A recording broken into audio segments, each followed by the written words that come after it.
ഉരുളൻകിഴങ്ങും തക്കാളിയും കറി വയ്ക്കാം. അപ്പോൾ അതിനൊരു മീഡിയം ടൈപ്പ് ഒരു 8 ഉരുളൻകിഴങ്ങ് എടുത്തിട്ട് അരിഞ്ഞ് ഉപ്പിട്ട് നമുക്ക് വേവിക്കാം.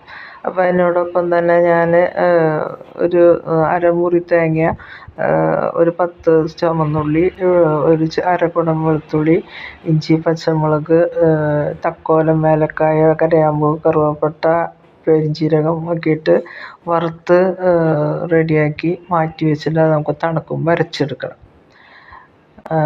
ഇനി നമ്മൾ വേറൊരു ചട്ടി വെച്ചിട്ട് അതിൽ ഒരു 2 ടേബിൾ സ്പൂൺ വെളിച്ചെണ്ണ ഒഴിച്ച് കൊടുത്തിട്ട് അതിലേക്കൊരു 3 സവാള ഇട്ട് കൊടുത്തിട്ടുണ്ട്.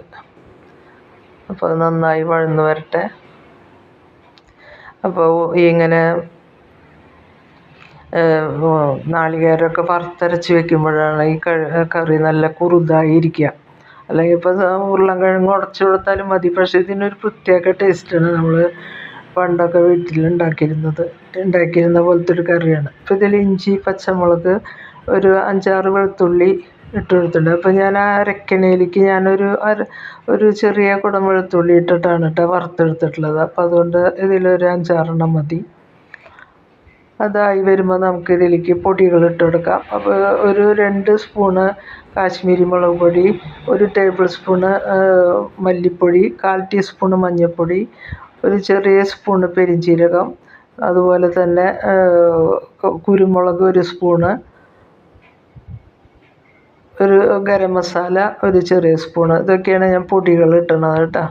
അപ്പോൾ അതിൻ്റെ ഇടയിലും വേപ്പിലയിട്ട് ഞാൻ മുരിച്ചെടുത്തു. അപ്പോൾ അതൊന്ന് അതിൻ്റെ പച്ചമണം പോയി വന്നപ്പോൾ ഒരു 5 തക്കാളി എടുത്തിട്ടുണ്ട്. അത്ര വലിപ്പമില്ല കേട്ടോ, എന്നാലും ഒരു 5 തക്കാളി എടുത്തിട്ടുണ്ട്. അതിനൊപ്പം തന്നെ ഞാൻ ആവശ്യത്തിന് ഉപ്പിട്ട് കൊടുത്തിട്ടുണ്ട്. അപ്പം നമ്മളിതുപോലെ ഉരുളൻകിഴങ്ങിൽ ഉപ്പിട്ടിട്ടാണ് നമ്മൾ വേവിച്ചിട്ടുള്ളത്. അപ്പോൾ അതനുസരിച്ച് വേണം ഉപ്പിടാനായിട്ട്. അപ്പോൾ ഇതൊന്ന് മൂടി വെച്ചാൽ പെട്ടെന്നായി കിട്ടും കേട്ടോ തക്കാളി. അപ്പോൾ ഇത് ഞാൻ എടുത്ത് നോക്കിയപ്പോൾ അങ്ങനെയാണ്ടായിട്ടില്ല. അപ്പോൾ നമുക്കൊന്നും കൂടി ഒന്ന് മൂടിയിട്ടൊന്ന് നന്നായി ഉടഞ്ഞു വന്നോട്ടെ അത്. ഇനിയിപ്പോൾ അധികം വേവിക്കൽ കുറവാണ്, നമ്മളൊന്ന് തിളപ്പിച്ചെടുക്കണമല്ലോ. അപ്പോൾ തക്കാളി നന്നായി ഒന്നും കൂടി ആയി വന്നോട്ടെ. അപ്പോൾ നമുക്കൊന്നുകൂടി ഒന്ന് മൂടിയിട്ടിട്ട് ഒന്നെടുക്കാം. ഇപ്പോൾ നന്നായി വഴന്ന് വന്നിട്ടുണ്ട്. ഇപ്പോൾ ഇനി ഇതിലേക്ക് നമുക്ക് നമ്മൾ വേവിച്ച് വെച്ച ഉരുളൻകിഴങ്ങ് ഒഴിച്ച് കൊടുക്കാം. അവരൊക്കെ ചെറുതായിട്ടൊന്ന് ഉടച്ചു കൊടുത്തിട്ടുണ്ട് കേട്ടോ. എല്ലാതും കൂടി ഉടച്ച് ഇങ്ങനെ ഇതാക്കരുത്, കുറച്ചൊരു പകുതിയോളം ഉടച്ചാൽ മതി കേട്ടോ. ഇനി ഇതിൽ കുറച്ചും കൂടി വെള്ളം ഒഴിച്ചിട്ട് നമുക്കൊന്ന് ഇതിൽ ഗ്രേവിയൊക്കെ പിടിക്കാൻ വേണ്ടിയിട്ട് നമുക്കൊന്ന് തിളപ്പിച്ചെടുക്കാം. ആദ്യം തന്നെ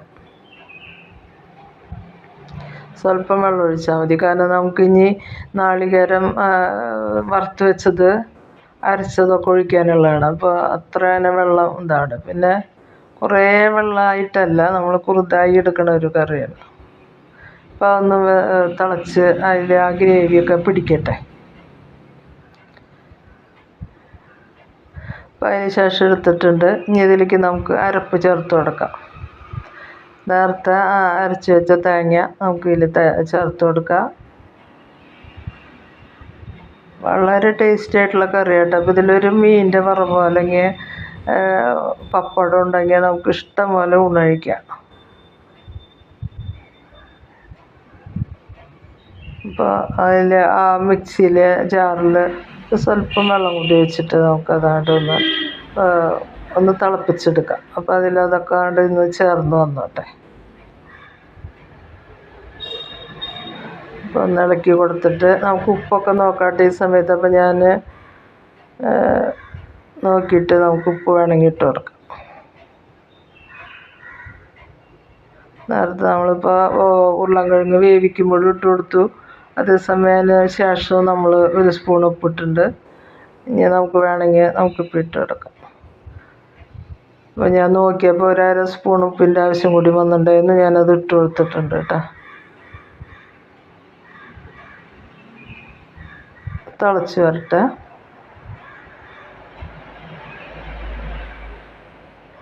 നല്ല ടേസ്റ്റി ആയിട്ടുള്ള നമ്മുടെ ഉരുളൻകിഴങ്ങും തക്കാളിയും കറി റെഡി ആയിട്ടുണ്ട്. നമുക്കതിലേക്ക് ഒരു സ്വല്പം മല്ലിയില ഉണ്ടെങ്കിൽ ഇട്ട് കൊടുക്കാം. മല്ലിയിലയും ഒരു സ്വല്പം പുതിനയുണ്ട് കേട്ടോ, അത് വേണമെങ്കിൽ ഇട്ട് കൊടുക്കാം, ഓപ്ഷണലാണ്. അപ്പോൾ നിങ്ങൾക്ക് ഈ കറി ഇഷ്ടപ്പെടുകയാണെങ്കിൽ ലൈക്ക് ചെയ്യുക, ഷെയർ ചെയ്യുക, സബ്സ്ക്രൈബ് ചെയ്യുക. നമ്മൾ ഒരു ഭയങ്കരമായ കറിയൊന്നുമല്ല, പക്ഷെ നമുക്ക് ഡെയിലി വയ്ക്കാൻ പറ്റിയ നല്ല ടേസ്റ്റി ആയിട്ടുള്ള ഒരു കറിയാണത്. അപ്പോൾ നിങ്ങൾ ഉണ്ടാക്കി നോക്കുക. നിങ്ങൾക്ക് ഇഷ്ടപ്പെടുകയാണെങ്കിൽ മറക്കാതെ സബ്സ്ക്രൈബ് ചെയ്യുക, ലൈക്ക് ചെയ്യുക.